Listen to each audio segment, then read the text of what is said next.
Sir, please stay on the line with me. Just tell me, is he breathing? That was a sentence that changed everything. Not a gunshot, not a scream, just a woman's voice on a phone, calm and terrified at the same time. Asking a question that would end with me standing in a kitchen doorway I hadn't stood in for 11 years, doing the one thing I swore my family would never see me do again. But we'll get there. 3 weeks before that call, I was sitting in a courtroom in a suit I hadn't worn since my wife's funeral, watching my son-in-law's lawyer try to explain away 4 years of paperwork with words like misunderstanding and informal arrangement. I remember the exact moment the judge looked up from the file in front of her, took off her glasses and said, "Mr. Whitfield, I've been on this bench 19 years. I have never seen a financial power of attorney abused this thoroughly, this coldly, against a man of his record." And I remember my daughter, sitting 3 rows back, finally understanding who her father actually was. But I'm getting ahead of myself. Let me start where this really begins. My name is Walter Combs. I'm 66 years old. I live in a town called Millbrook, population just under 4,000, in a house with a wraparound porch that my wife Eleanor picked out 31 years ago, because she said the morning light hit the kitchen window just right. Eleanor's been gone for 6 years now. Cancer took her slow, the way it does, and gave us just enough time to say everything we needed to say to each other, which I've come to understand is a kind of mercy, even if it didn't feel like one at the time. I have a dog named Duke, a big gray mutt with one ear that never learned to stand up straight, who follows me from room to room like he's afraid the house will disappear if he looks away from me too long. Some mornings I think he's the only one who actually knows who I am. Because here's the thing about me that almost nobody in this town knows. For 26 years, before Millbrook, before the porch, before I was just a quiet old man who fixes his own gutters and waves too slow at the mailman, I was a soldier. Not the kind that marches in parades, the kind whose name doesn't show up on rosters. I served in a special forces detachment doing work I still can't fully talk about. Work that took me to places with no street signs and brought me home with a duffel bag and a silence I never fully put down. When I met Eleanor, she was the only person who ever asked me what I'd seen and actually meant it. She was also the only person I ever told. When I retired, I made a decision. I didn't want my daughter Claire growing up thinking of her father as a weapon. I wanted her to think of me as a man who fixed the fence, who coached her softball team badly but enthusiastically, who cried at her wedding. So I buried it. Not out of shame, out of love. I wanted to be soft for her, because the world had already shown me how hard it could be. And I didn't want that world anywhere near my little girl. Claire grew up. She went to college. And in her senior year, she brought home a man named Preston Vale. Preston was handsome in the way that magazine ads are handsome even features. Expensive haircut. A smile that showed just enough teeth to look warm without ever quite reaching his eyes. He worked in what he called wealth strategy consulting, which as far as I could ever tell meant he helped rich people move money around so it looked smaller to the government. He drove a car that cost more than my house did when I bought it. And from the very first dinner, he had a way of talking to me that I noticed immediately and that took my daughter almost a decade to notice at all. "So, Walter," he said that first night, cutting a steak with surgical precision, "Claire tells me you were in the military. What was that, infantry? Supply chain? Something like that?" "Something like that," I said. "Must be nice now, though, simple life. No stress." He smiled at Claire. "Your dad's got it figured out. Low overhead."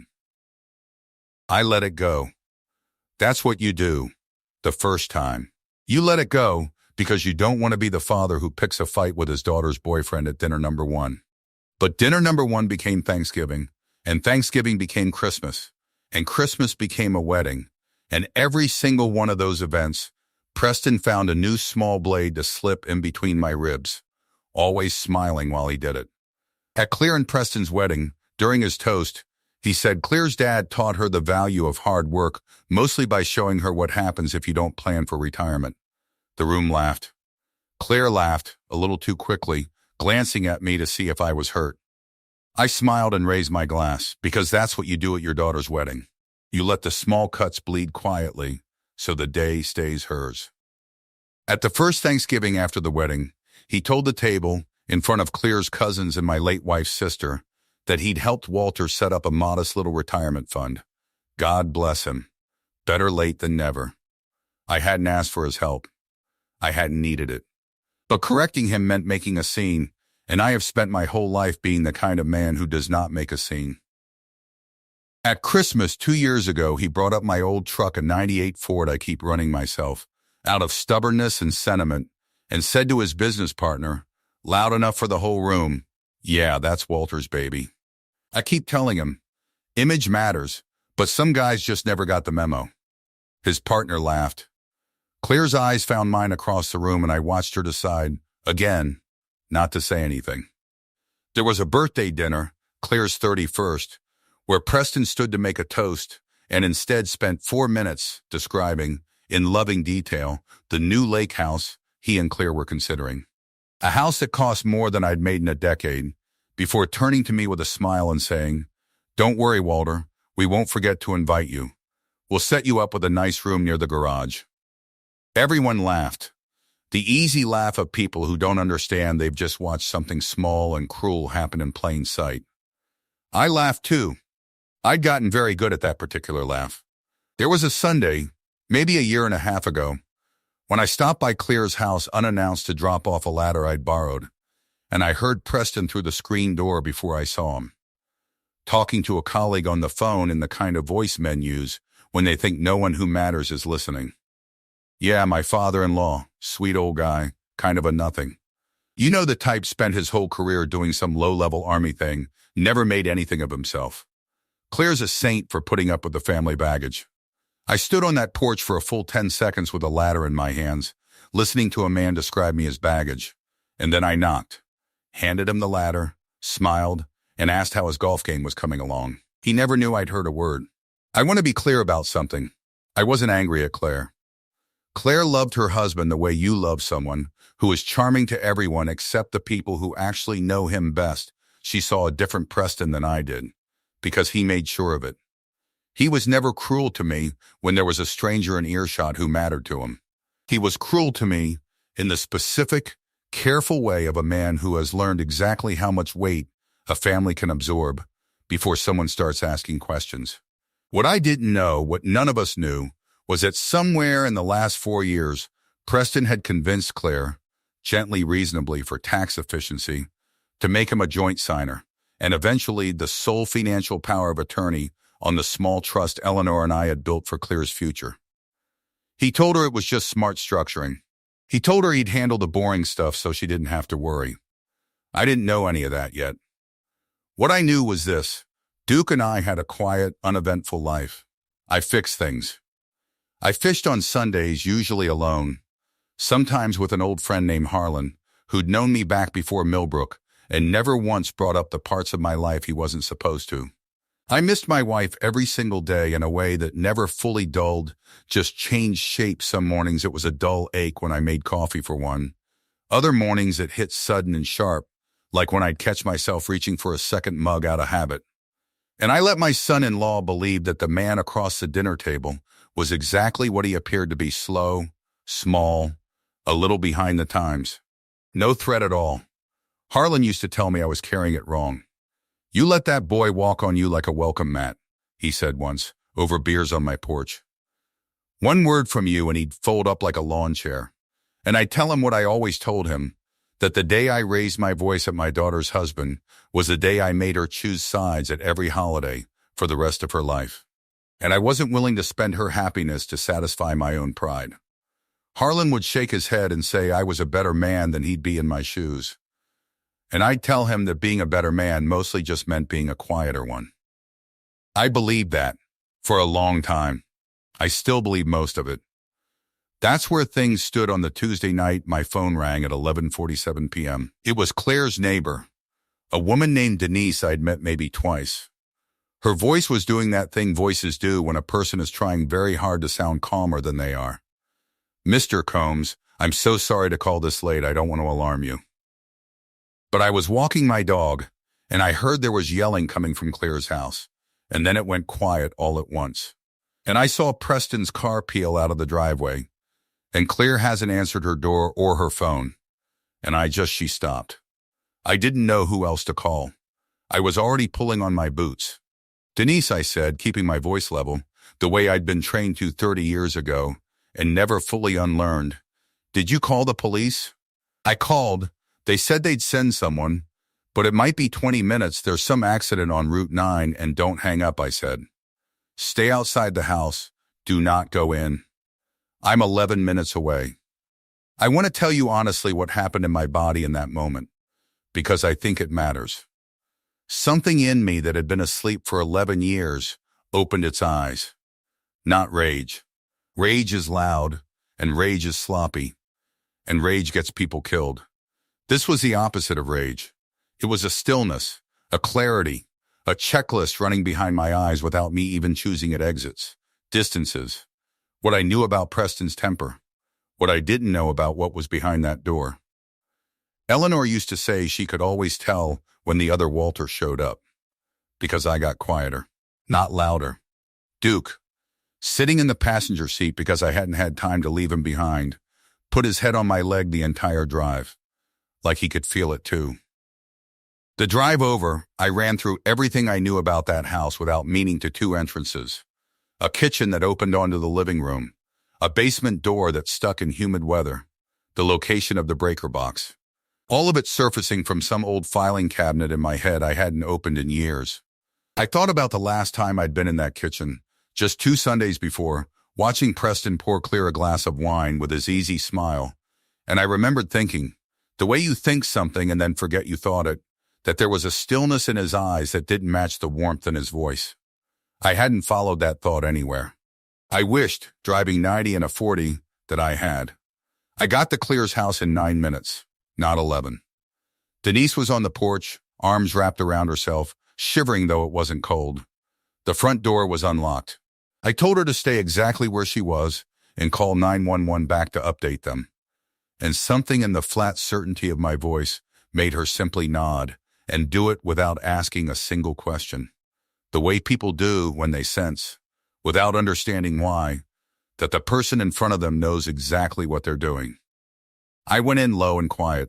The way you go into a room when you don't know what's on the other side of it, a set of reflexes so old they didn't feel like memory anymore, they felt like breathing. The living room was in disarray, a lamp knocked over, a chair on its side.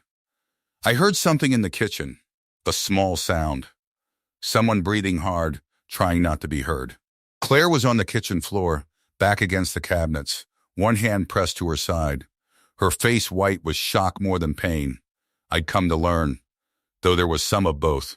Preston had shoved her during an argument about the trust, about a document she'd found, about money that had quietly disappeared over 4 years into accounts with his name on them, and not hers, and she'd fallen against the counter edge on her way down.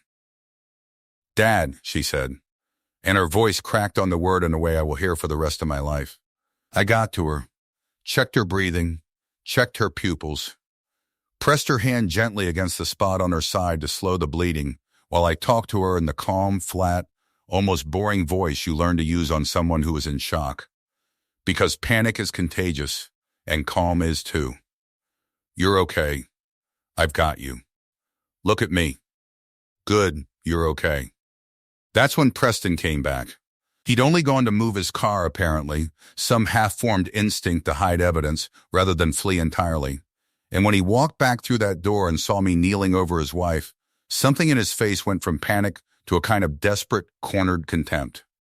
"This isn't what it looks like," he said, which is what people say when it is exactly what it looks like.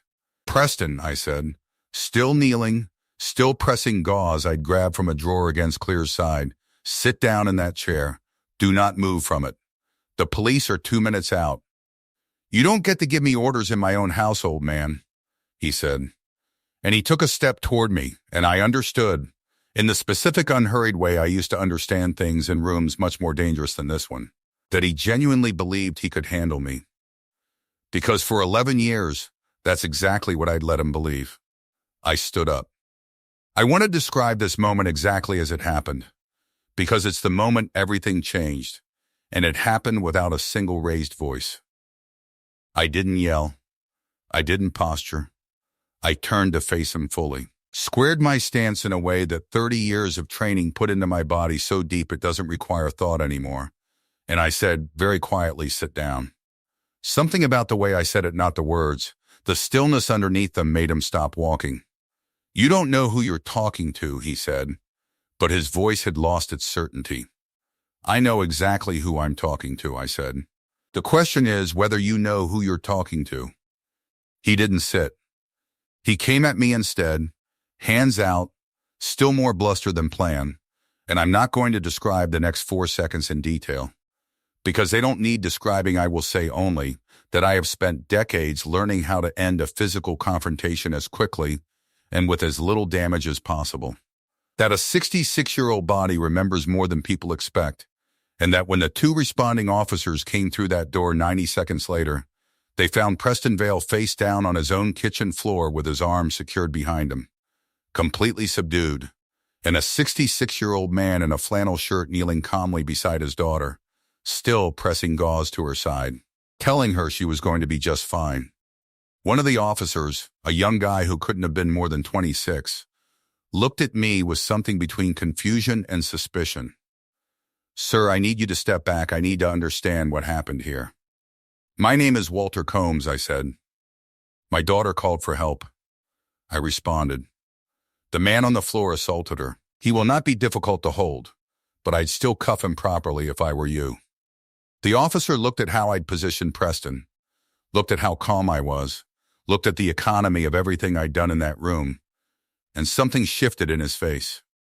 You military, sir? Once I said. A long time ago. That was the first time in 11 years I'd said that word out loud in front of my daughter. The days after were a blur of hospitals and paperwork, and Claire staring at me across a waiting room chair like she was seeing a stranger wearing her father's face. She wasn't badly hurt, thank God, bruised ribs, a shallow cut, the kind of injury that heals in weeks but changes something in you permanently anyway. What broke her wasn't the fall.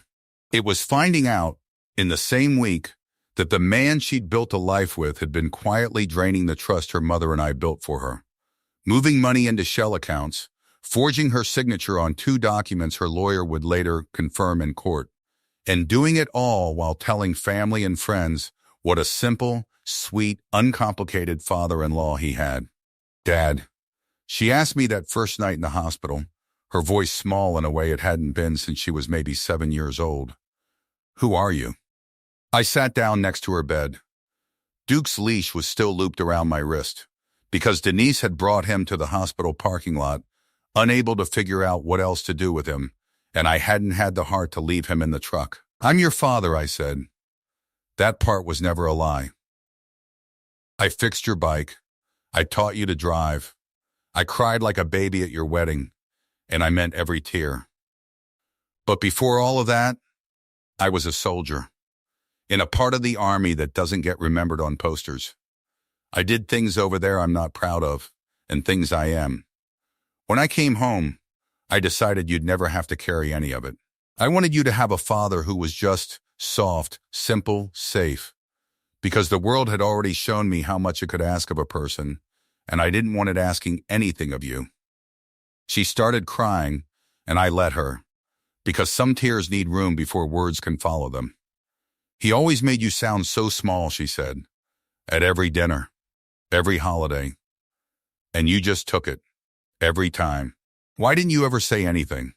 Because it wasn't my place to make you choose between us, I said. And because a man who spent his whole life being trained to control a room learns, eventually that real strength is knowing which rooms don't need controlling. I let him have his little jokes because I loved watching you be happy, even if the price was letting him think less of me. And that night, she asked.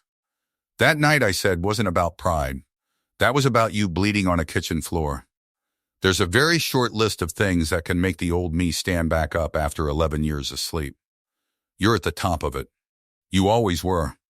She was quiet a long moment, staring at the leash looped around my wrist. At Duke asleep against the wall, with one ear still crooked in that way it never learned to fix. All those dinners, she said finally. All those jokes he made. Did it ever make you angry? Every time, I said. But anger's cheap, Claire. Anybody can be angry.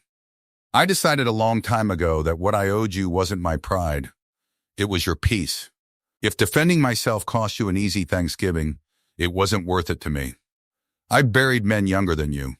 I've made peace with worse things than a smart-mouthed son-in-law thinking less of me. What I couldn't make peace with was you on a kitchen floor. I feel like an idiot, she whispered. 4 years. 4 years of signatures, of moving money, and I just trusted him. Because he was good at seeming trustworthy. That's not idiocy, I said. That's exactly how it's designed to work. Men like that don't win by being obviously cruel. They win by being so reasonable, so charming, so patient, that questioning them feels rude. You didn't fail to notice a monster, Claire. You succeeded at loving someone who worked very hard to be lovable on the surface. That's different, she cried again, quieter this time. And I sat with her the way I used to sit with her mother in those last months, not trying to fix the tears, just making sure she knew she wasn't crying alone. The weeks that followed were their own kind of hard. There's a version of this story where the confrontation in the kitchen is the climax, and everything after is a footnote. But that's not how real justice works, and I want to be honest with you about that. Real justice is slow. It's depositions and forensic accountants and a restraining order hearing where Preston's lawyer tried to paint the whole thing as a misunderstanding between a hot-headed father-in-law and an innocent man. It's Claire having to sit in a room and answer questions about her own marriage in front of strangers, having to explain, out loud in detail, exactly how thoroughly she'd been deceived, which is its own kind of assault, just a quieter one. There was a day, maybe 2 months into the proceedings, when a forensic accountant took the stand and walked the courtroom through 4 years of transfers with the flat, patient tone of someone reading a grocery list a few thousand here, redirected to an account Claire never knew existed. A larger sum there, moved through what he called a shell structure designed to obscure origin. I watched Claire's face while she listened to a stranger describe her own marriage as a spreadsheet. Preston sat 2 tables away, in a suit that probably cost more than my truck, his lawyer occasionally leaning in to whisper something that never once seemed to reach his eyes with any real worry. During a recess in the hallway outside the courtroom, Preston caught me alone by the water fountain. He'd lost some of the shine by then, the suit still fit, but his face had the pinched, cornered look of a man watching his own story get told back to him by people who didn't find it charming. "You think this makes you a hero," he said quietly, so no one else could hear. Some quiet old veteran swooping in. "You're going to ruin her life over this."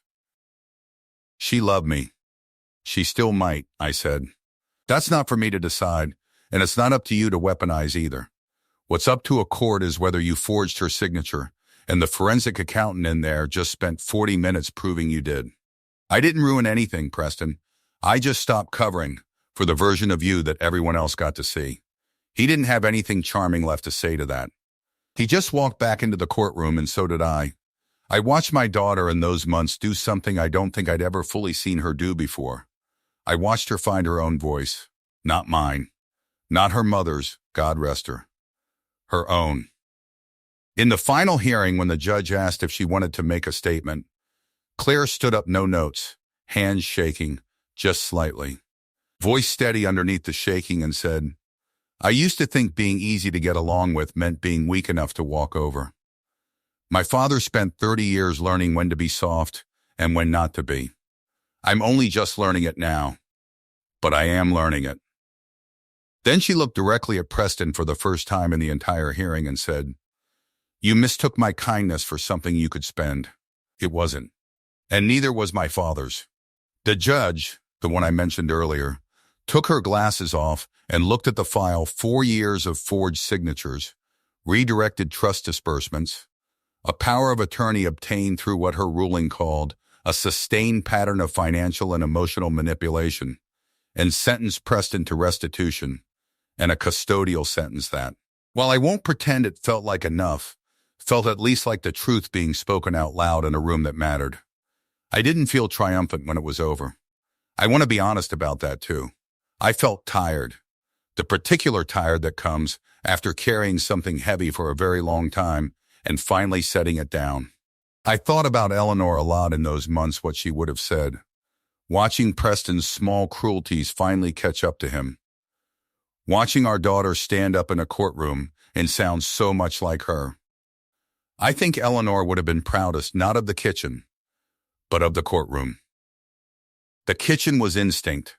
The courtroom was courage, chosen on purpose, over and over, for months. It's been almost a year now. Claire lives about 20 minutes from me these days, in a smaller house with a bigger porch, which she says is backwards, Dad, but it's mine. She comes by most Sundays. Duke, who has apparently decided Claire sure is now his second favorite human, refuses to let her leave without sitting on her foot for at least 10 minutes first. Harlan came by one Sunday not long ago, saw Claire's car in the driveway, and gave me a look over the porch railing that I've come to recognize as his particular brand of quiet satisfaction. Told you that boy would fold up like a lawn chair, he said, settling into the chair next to mine. Took 11 years and a kitchen floor, but I told you, I didn't argue with him. There wasn't much to argue with. Claire started fishing with us some Sundays too, which her mother would have found endlessly funny, since Claire spent most of her childhood declaring fishing the most boring thing a person could choose to do with a free Saturday. She's not particularly good at it. She talks too much and spooks the fish. And Harlan pretends to be irritated by this in a way that makes it clear he isn't irritated at all. Last month, she was helping me clean out the hall closet and found an old box I'd kept sealed for over a decade of folded uniform, a few medals I never talk about, a photograph of a much younger version of me standing next to men whose names I still say quietly to myself every November. She sat on the floor with that box in her lap for a long time. "Why'd you keep all this hidden?" she asked. "All this time?" "Because I didn't want you to know your father as a soldier," I said. "I wanted you to know him as a father. I still do. The soldier was for keeping people safe. The father was for making sure you never needed him to." She looked at the photograph a long time, then up at me. "You can be both, you know," she said. "You always were. I just wasn't looking." I think about that a lot now. How much of the people we love we simply don't see? Not because they're hiding, but because we've decided in advance what shape they're allowed to take. Preston looked at me for 11 years and saw an old man with a slow truck and nothing left to prove. He wasn't wrong that I had nothing left to prove. He was wrong about everything else. Some nights, when the house is quiet and Duke's already asleep by the fireplace, I sit on that porch Eleanor picked out, and I think about how strange it is, the shape a life takes. I spent 26 years being a man very few people were allowed to see. And then I spent 11 more years being a man almost no one thought to look at twice. And I never once resented either version of myself, because both of them were built out of love for the people I was protecting. Eleanor used to say I wore my quiet like other men wear a uniform, like it was something I put on every morning on purpose, not something that happened to me. I think she understood me better than I understood myself. I don't regret the years of silence at those dinner tables. I want to say that plainly, because I know some people hearing this will wonder why I let it go on as long as I did. I'd do it again. Every slight, every small cruelty, every joke at my expense, I would trade all of it again for the years my daughter got to spend loving a version of her family that felt uncomplicated, even if the uncomplication was mine to carry, not hers. That's what fathers do, the ones I respect anyway. We carry the heavy things quietly so the people we love get to walk a little lighter. What I do regret, if I'm honest, is not trusting Claire sooner with the whole truth of who her father was. I thought I was protecting her by editing myself down to something soft and simple. What I've learned, watching her stand in that courtroom and find a voice I didn't know she had, is that she never needed me to be simple. She needed to know she came from someone whole, someone capable of both the softness and the steel, and wise enough to know which one a given room required. Preston mistook my softness for the entirety of me. My own daughter, for a long time, made the same mistake. I don't blame either of them for it. I built that illusion myself, brick by careful brick, for reasons that made sense to me. But I'm glad in the end that the walls came down. If there's one thing I'd want you to take from all this, it's this. The quietest person in the room is not always the smallest. Sometimes they're just the one who decided, a long time ago, that love is worth more than being understood. Don't mistake someone's gentleness for the whole truth of who they are. And don't wait until someone's bleeding on a kitchen floor to finally ask them who they really are underneath the softness they chose to show you. If this story meant something to you, share it with someone in your life who's underestimated the quiet ones. Somebody out there needs to hear it today.